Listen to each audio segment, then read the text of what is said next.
candidato ao Senado em 2022 pelo PRTB aqui na Paraíba. Em 2024 esteve na chapa majoritária como vice pelo Partido Novo, chapa encabeçada por Marcelo Queiroga.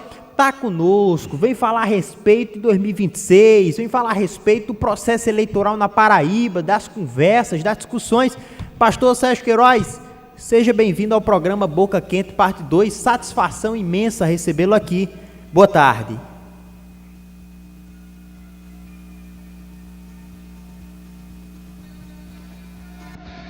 Só um instante, pastor. Tá sem áudio, Cartacho? Só um instante, pastor Sérgio Queiroz. Pastor, tá nos ouvindo?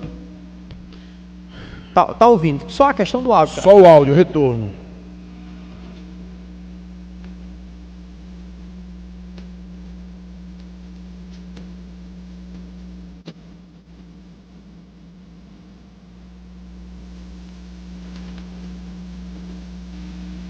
Pastor Sérgio Queiroz está conosco, estamos tendo um probleminha técnico. Pastor, consegue nos ouvir perfeitamente? Qualquer coisa, pastor, liga de novo. Às vezes é a ligação mesmo. Qualquer coisa, liga novamente, que às vezes é um probleminha técnico referente exatamente à questão sonora. A gente consegue ver perfeitamente a imagem do pastor Sérgio Queiroz. O pastor consegue nos ouvir. Consegue nos ouvir, só a questão do áudio aí, para que a gente possa conversar com o pastor Sérgio Queiroz. Está direto da capital paraibana, cidade de João Pessoa, aqui na audiência, participando, interagindo conosco. Pastor, faz o teste agora. Estão me ouvindo? Agora sim, pastor Sérgio. Boa tarde, pastor. Bem-vindo, boa tarde. Boa tarde, gente. Um abraço aí. Bem-vindo ao Boca Quente, parte 2. Para o Herbert, o Helder e toda a equipe de vocês. É uma alegria poder estar nesse programa Boca Quente, falar para a minha Paraíba. Pastor Sérgio Queiroz, eu vou iniciar aqui com a minha pergunta referente ao processo eleitoral de 2026. O senhor tem sido bastante ativo no processo eleitoral paraibano. Em 2022 teve a maior votação de João Pessoa na disputa para o Senado Federal. Em 2024 manteve uma participação ativa, foi candidato a vice-prefeito na chapa encabeçado pelo ex-ministro Marcelo Queiroga. Também tiveram uma votação muito expressiva, chegaram a ir ao segundo turno das eleições de 2024. E para 2026, o que é que o pastor Sérgio Queiroz tem pensado da disputa eleitoral, do processo eleitoral? O senhor teve o nome lançado por Marcelo Queiroga ao Senado. Aceita novamente a missão? É uma excelente pergunta sua. Muitos me conhecem como pastor, mas eu tenho uma função pública antes de ser pastor, como procurador da Fazenda Nacional, professor universitário, desde 2000 que eu sou membro da Advocacia Geral do Amor. Por isso eu vivo essa dupla função na minha vida pública como procurador, como pastor voluntário da Cidade Viva. E a decisão política, para mim, ela sempre é muito difícil, porque eu não sou um político de carreira, digamos assim. Eu sou um profissional do direito, um profissional na área pública que se coloca para servir o Estado, se coloca para servir a cidade e o Brasil. De maneira que, em 2022, eu lancei-me praticamente solitário. Não tive um minuto sequer de TV, não tive dinheiro de verba. E a gente alcançou o primeiro lugar em João Pessoa e na Grande João Pessoa. Mas a Paraíba sequer viu o meu rosto. Porque eu não estava no guia, porque eu não estava, digamos, dentro dessa mídia mais ampla. Esse ano, eu acho que as coisas têm um contorno um pouco diferentes. Eu gosto de convergência, eu gosto de dialogar, de conversar. E nesse horizonte, nessa perspectiva, se formar um grupo, uma base sustentável, que possa bancar, sob o ponto de vista pelo menos emocional, a minha candidatura ao Senado, nós estaremos à disposição do grupo para isso. Pastor, professor Herbert Melo, boa tarde, satisfação em conhecê-lo. Seja bem-vindo aqui ao Boca Quente, parte 2. Essa decisão foi dividida com o doutor Marcelo Quiroga, onde o senhor recebe o apoio aí desse grupo, que é a oposição do Estado da Paraíba e, de certa forma, ao governo federal. Isso foi um acordo em comum para que o senhor saísse candidato a Senado, porque o jogo é diferente. O jogo é mais bem mais complicado. Bem mais complicado. E aí o senhor está pronto para esse desafio, porque tem que andar muito, caminhar muito. A Paraíba precisa conhecê-lo. Se o senhor pensa realmente em concorrer para viabilizar a campanha, tem que ter essas parcerias e tem que ter muita coragem para andar pela Paraíba. É isso mesmo. Eu fiz isso em 22. Para vocês terem ideia, eu não tive um prefeito que me recebesse em 22. Mas eu chegava na praça de cidades do interior da Paraíba, apresentava meu nome, pegava o telefone, falava com um comerciante, com um empresário, e percebi que realmente a política na Paraíba, ela depende de estrutura. Ela é muito dependente de estrutura. Hoje os deputados federais, eles são verdadeiros gestores, né? Porque o que eles têm de emenda, o que eles têm de dinheiro para lançar para os municípios e ganhar apoio e formar bases, é algo desumano, é uma luta desigual. Mas eu acredito que quando Deus quer, quando o povo quer mudar, quando o povo quer tirar do poder aqueles que já tiveram tanto tempo para demonstrar o seu trabalho e dar oportunidade a outras pessoas, as coisas vão e acontecem. Eu sei que eu tenho um voto orgânico muito forte, por isso ganhamos em João Pessoa, na grande João Pessoa. Eu tirei ainda 10% da votação em Patos, sem o apoio de ninguém, no Alto Sertão da Paraíba. Tive votos em todas as cidades em 22, e é por isso que eu disse no começo, se eu amplio o grupo agora, se o Partido Novo, do qual eu sou parte agora, junto com o PL, junto até eventualmente com o senador Efraim, nós temos conversado sobre a possibilidade de uma composição mais ampla, isso se torna bem mais possível.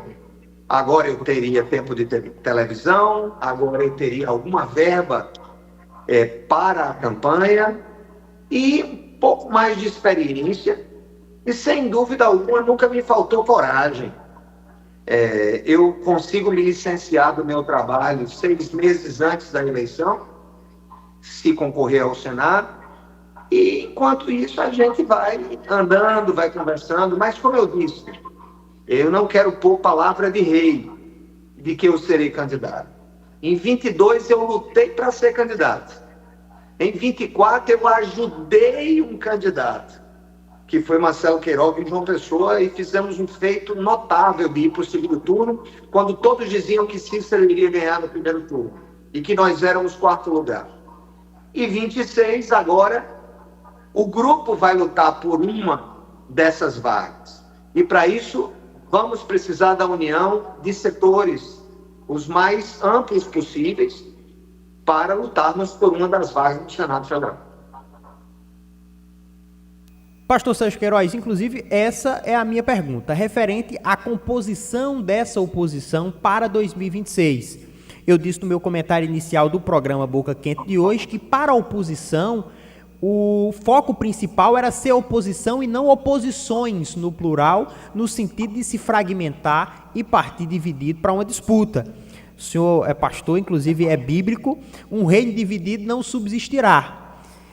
Atrelado a isso, como é que vai ser conciliado essa discussão dentro desse grupo de oposição hoje, que abraça nomes como, por exemplo, o senador veneziano Vital do Rego, que inclusive chegou a dar declarações falando da dificuldade de conciliar dentro de um palanque de oposição bolsonaristas e lulistas. Como é que Sérgio Queiroz vê toda essa situação? Sérgio Queiroz teria dificuldade em pedir voto para veneziano caso fosse alçado à condição também de candidato ao Senado pela oposição? Olha só, nós precisamos de uma candidatura de centro, centro-direita. Isso equilibra o debate no Brasil. Nós temos aí vários nomes, como o próprio nome do presidente Jair Bolsonaro, que pode daqui para lá se tornar elegível. Nós temos nomes como o Tarcísio, governador de São Paulo. Nós temos nomes como Romeu Zema, governador de Minas Gerais. Agora, o que essa chapa na Paraíba vai precisar ter é um candidato a governador que dê palanque ao presidente que nós vamos apoiar. E isso pode ser uma possibilidade no campo, por exemplo, na hipótese do senador Efraim ser candidato a governador e assumir essa candidatura de novidade, de transformação e renovação no Brasil. De fato, a presença do senador veneziano, por quem eu nutro respeito, admiração por sua história, a história do seu pai, a história política deles, eu gosto de respeitar as pessoas. Mas sabemos que estamos em polos atualmente distintos quando a gente fala da eleição nacional. Entretanto, quando você observa, por exemplo, o que aconteceu em São Paulo, na eleição para a prefeitura, o candidato de Tarcísio, o candidato de Bolsonaro, o candidato da centro-direita e da direita em São Paulo foi Nunes. E Nunes é de que partido? É do MDB. O mesmo MDB do senador veneziano. Então, as conjunções políticas nacionais ainda é muito cedo para que a gente estabeleça como as coisas vão acontecer. Agora, uma coisa para nós, para mim, para Marcelo Queiroga, para Gilberto Silva e para outros líderes aqui na Paraíba, uma coisa nós não podemos mexer. Nós precisamos estar numa chapa majoritária aqui na Paraíba que dê palanque para nosso candidato a presidente da República. Meu convidado do Boca Quente Parte 2, pastor Sérgio, agora vamos para a seara nacional. O homem conversou com o ex-presidente Jair Messias Bolsonaro, chegou a falar com ele, vocês chegaram a dividir essas ideias, numa junção com o Marcelo Queiroga, para já definir, para ficar já encaminhado, porque não chega realmente a informação de que o interesse que o pastor Sérgio Queiroz tem, já com a anuência do Marcelo Queiroga, doutor Marcelo Queiroga. Então o senhor conversou com ele, ele diz o quê, ele fala o quê, e eu vou aproveitar já perguntar. Pergunta sua. Eu fui membro de transição governamental em 2018. Eu fui um dos 22 membros oficiais de transição, junto com Tarcísio, junto com Moro, e junto com Onyx Lorenzoni. Depois fui secretário nacional de Direitos Humanos do Brasil. No ano de 20, fui o secretário de Desenvolvimento Social do Brasil, cuidei do auxílio emergencial. Ou seja, eu estive perto do governo federal. E finalmente fui trabalhar no Palácio como secretário especial de modernização. Ou seja, a minha relação de trabalho, técnica com o presidente da República, com o presidente Bolsonaro, já vem desde 2018. Infelizmente, por ele ter ido para o PL no final do ano em que eu já havia saído do governo, o PL na Paraíba tem o seu líder partidário, presidente, o deputado Hélio Roberto, e o deputado Hélio Roberto tinha planos para o seu filho como candidato a Senado. E eu saí pelo campo mais independente. Se você soma os votos de Bruno Roberto com os votos que eu tive, e se tivéssemos tido tempo de televisão, é possível que tivéssemos ganho a eleição para o Senado, na única vaga que tivemos. Uma coisa é real, nós não podemos nos dividir. O PL e o Novo não podem se dividir. Eu sou do Novo, Queiroga, o Cabo, Valber, o próprio deputado Wellington Roberto são do PL, nós precisamos formar uma coalizão, e especialmente com o senador Efraim. O que eu posso lhe dizer é que o presidente da República, o presidente Bolsonaro, em uma entrevista há alguns dias, ele verbalizou que eu seria o candidato ao Senado da preferência dele. Marcelo também disse que eu sou da preferência dele. Zema também acha que eu devo ser o candidato. Então, eu estou aqui pronto. Se Efraim também pensa que eu posso compor para levá-lo ao governo do Estado, também fazendo parte disso, melhor ainda. O fato é o seguinte: a minha candidatura, ela não será forçada. Ela não vai ser de goela abaixo. Eu quero que essas lideranças deliberem e escolham ou não o meu nome. Mas eu estou preparado, eu tenho quase 30 anos de serviço público, mais que isso, eu fui da Justiça Federal, fui auditor federal, sou procurador da Fazenda Nacional, tenho experiência de gestão, tenho experiência com ação social, conheço a Paraíba, conheço os problemas, como foi dito por um telespectador, o que resta para o Nordeste é apenas cisterna e Bolsa Família. E isso é uma imoralidade. O Nordeste precisa desenvolver. A Paraíba tem, dentre os seus quadros valiosos, muitos dos maiores políticos e líderes políticos do Brasil. Então, por que é que a Paraíba não é um dos países mais ricos do Brasil? Por que é que nosso povo depende de carro-pipa? Por que é que o nosso povo não tem uma educação à altura?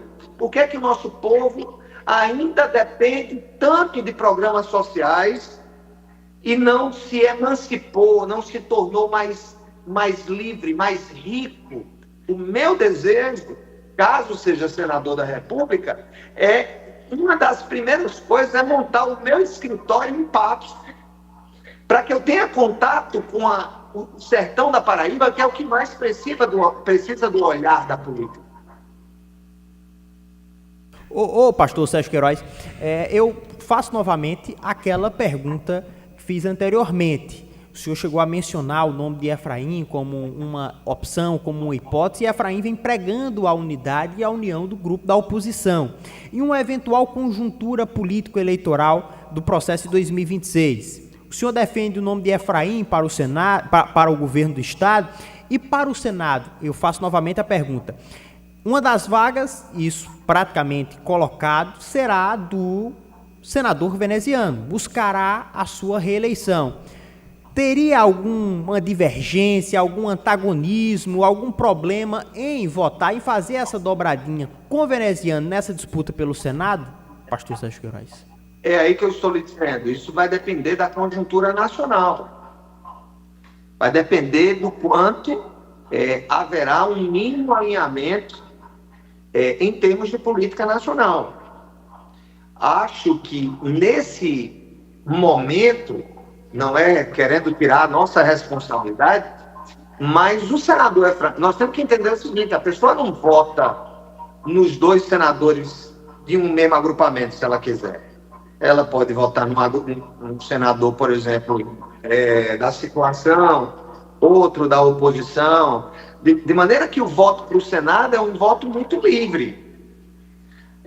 O nosso compromisso momentâneo, nesse momento, da nossa conversação, é uma aproximação com o grupo político de Efraim Moraes Filho. Como será essa segunda vaga? Acho que é o próprio governador que precisa definir isso, candidato a governador. Porque nós, desse agrupamento, vamos ter dois compromissos. Primeiro, o nosso compromisso nacional com a candidatura do nosso agrupamento, do agrupamento de Marcelo, meu, e no Estado, um compromisso com Efraim. A escolha da segunda vaga de Senado, e da primeira também, para que se haja uma composição, acho que a responsabilidade maior é de Efraim Moraes. Agora, se essas duas vagas, a gente pode subir num palanque, né, de maneira respeitosa, lutando por um projeto comum, e que não contrarie os interesses do nosso agrupamento, então a gente está disposto a outras composições. desde que recebem, desde que recebam essa validação de Brasília para Paraíba. Sérgio, o povo gosta das curiosidades, o povo gosta daqueles assuntos. Nós já ouvimos aqui toda a sua, né, a sua estratégia para chegar lá, então vamos para o que o povo quer saber. Então são duas perguntas, numa só. Caso o ex-presidente Jair Messias Bolsonaro não conseguir aí validar a sua candidatura, e um amigo colocou que trabalhou no Planalto, era próximo ao governo, tem toda uma proximidade, quem é que o Jair Messias Bolsonaro vai indicar? O senhor teria essa resposta para nós? Olha só, eu acho que talvez nem o presidente ainda tenha tomado uma decisão definitiva, porque ele acredita que pode ser reabilitado. Ele acredita na sua própria inocência. Veja bem, vamos lá. Lula tinha sido condenado em terceira instância no STJ, depois de 3 instâncias. Ele não conseguiu ser reabilitado no STF. Bolsonaro não foi condenado em nenhuma, sob o ponto de vista final. Não foi condenado ainda de maneira que ele não possa reverter. Ele não tem nenhuma condenação criminal, por exemplo. A inexigibilidade dele, que está ligada a fatos que estão em discussão nesse próprio inquérito, pode cair no Supremo. Então, ele é o candidato. Na cabeça dele, ele é o candidato. E, pelas pesquisas, ele está na frente atualmente. Inclusive, crescendo muito no Nordeste. Crescendo muito em João Pessoa e crescendo no estado da Paraíba. Tá certo? Esse é o ponto número 1. Caso ele não seja candidato, eu vejo que há nomes que já capturam o coração do brasileiro. Por exemplo, o próprio nome do Eduardo. Eduardo Bolsonaro é servidor efetivo da Polícia Federal, foi deputado já várias vezes, fala inglês, fala espanhol, tem um relacionamento internacional muito bom, tem uma história de vida também muito decente. Ele pode ser um candidato. E o que não dizer de Michele? Michele tem sido amada pelo Brasil também, especialmente depois, agora de ter ido representar o presidente lá nos Estados Unidos. Ela pode também ser uma candidata. Mas aí a gente também tem um Tarcísio, por exemplo, quem sabe pode ser um candidato. Pode haver uma composição com outros partidos. Vamos dizer, por exemplo, aqui é só uma ilação. Digamos que o presidente escolhesse para vice-presidente alguém do MDB. Como é que ficaria aqui, veneziano?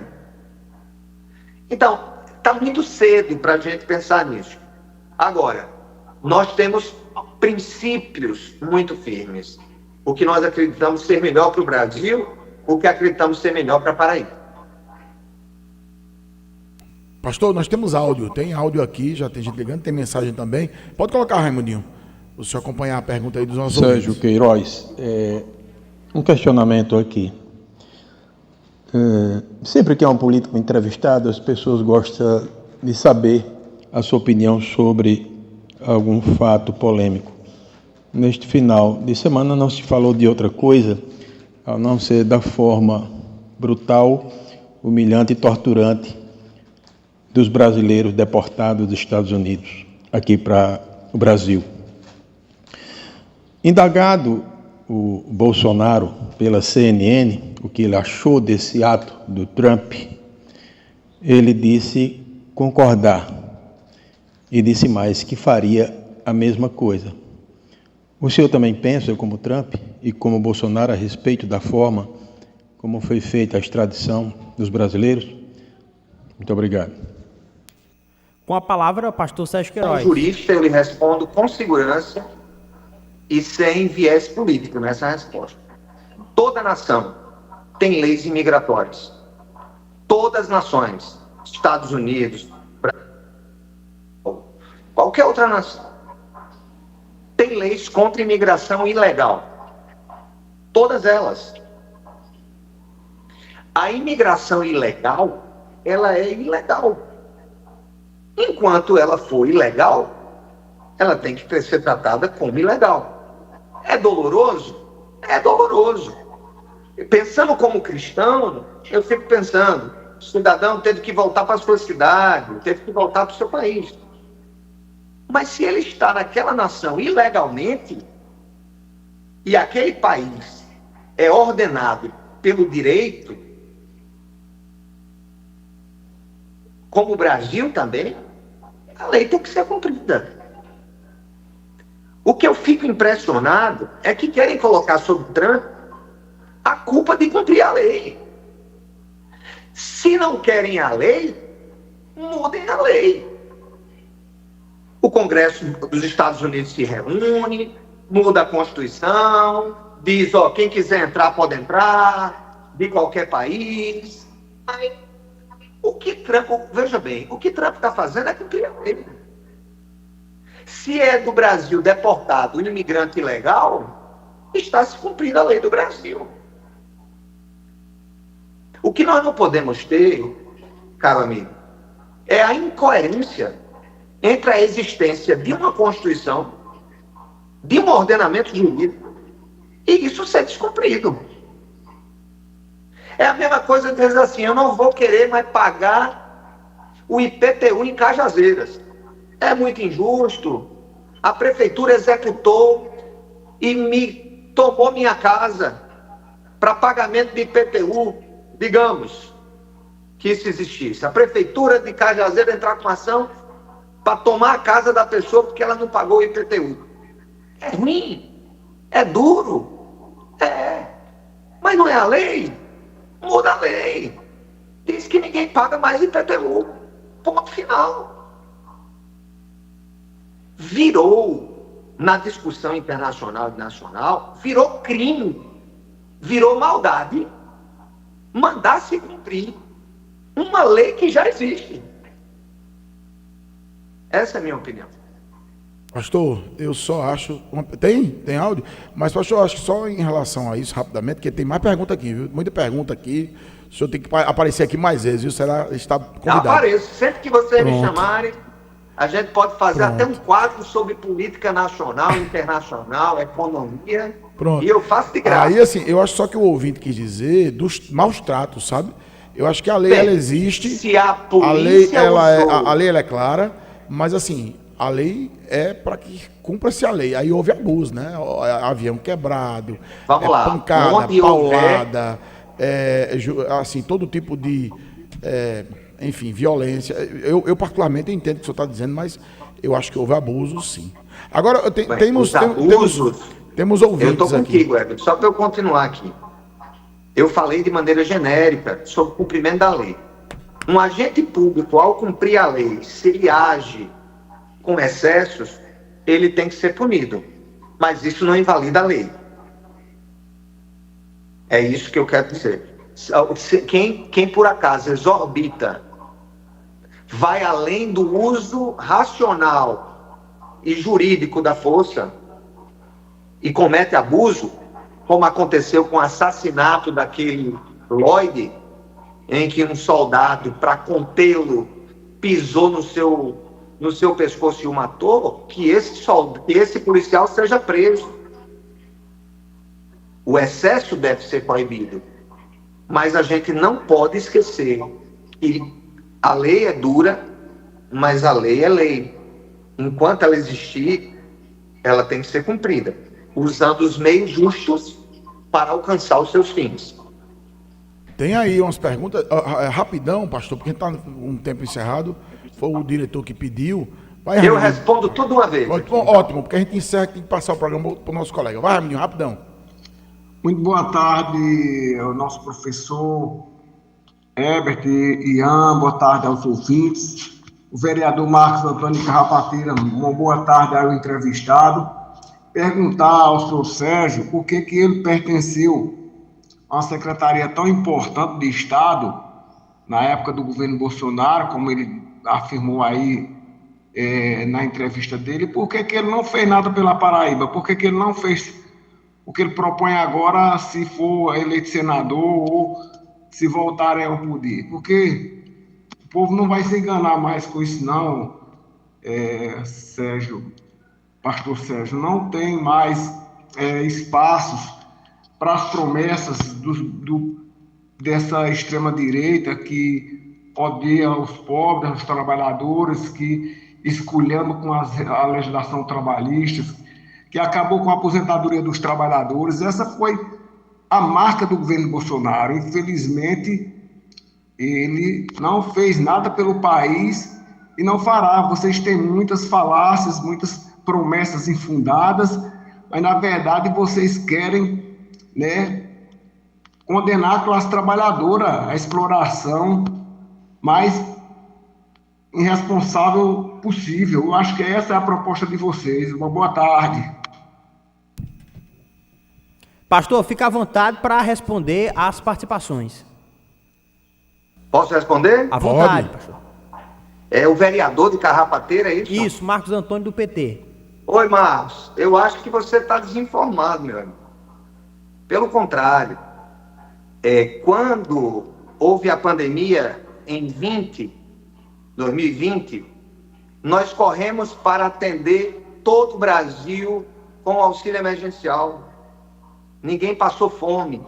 Pelo contrário, teve famílias que tiveram mais recursos durante a pandemia do que tinham sem a pandemia, que trocaram seu carrinho, os donos de comércio aumentaram o seu comércio.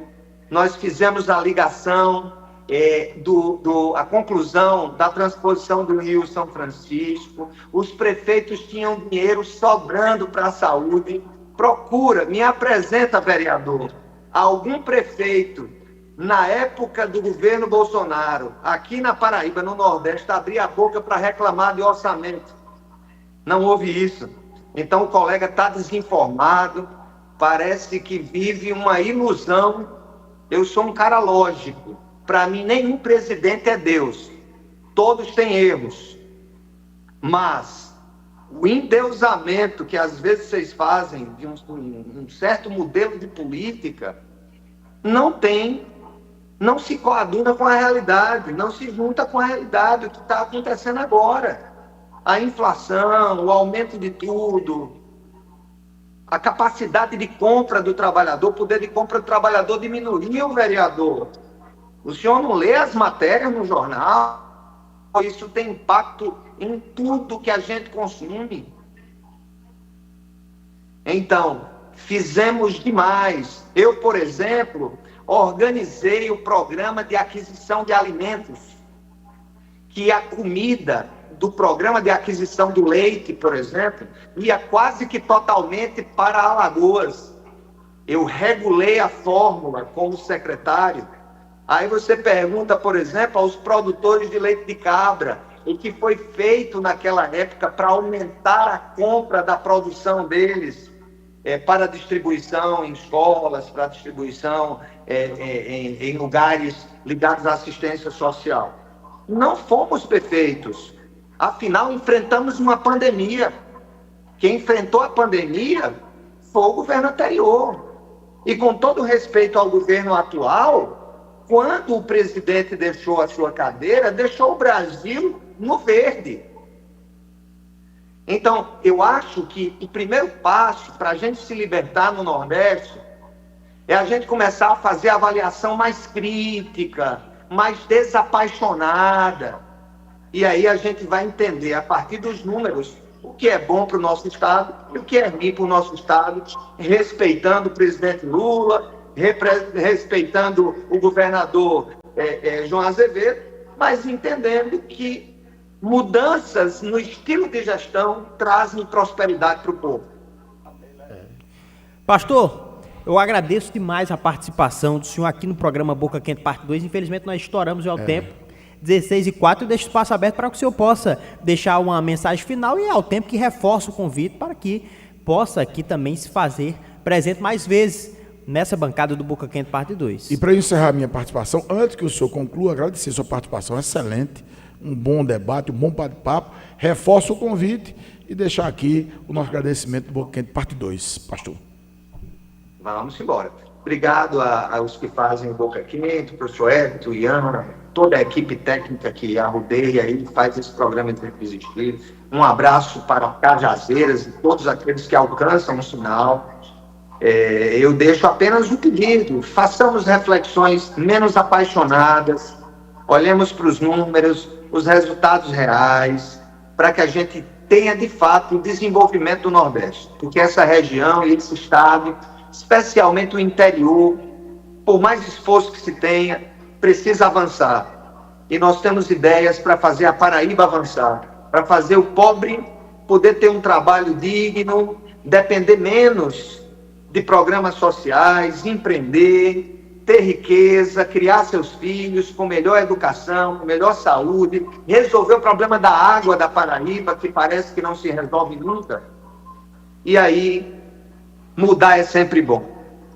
O grupo que está no estado, governando o estado da Paraíba, já está aí há quase 16 anos. É o mesmo grupo, considerando o governador Coutinho, que eu também respeito, o governador João. São 16 anos do mesmo grupo. Não custa nada a gente mudar e fazer algo novo pela Paraíba. Obrigado, pastor Sérgio Queiroz. Nós vamos ficando por aqui com o programa Boca Quente, parte 2 de hoje. Você fica agora na companhia de Francisco Alves Tati. Inclusive está com a camisa muito bonita, a camisa do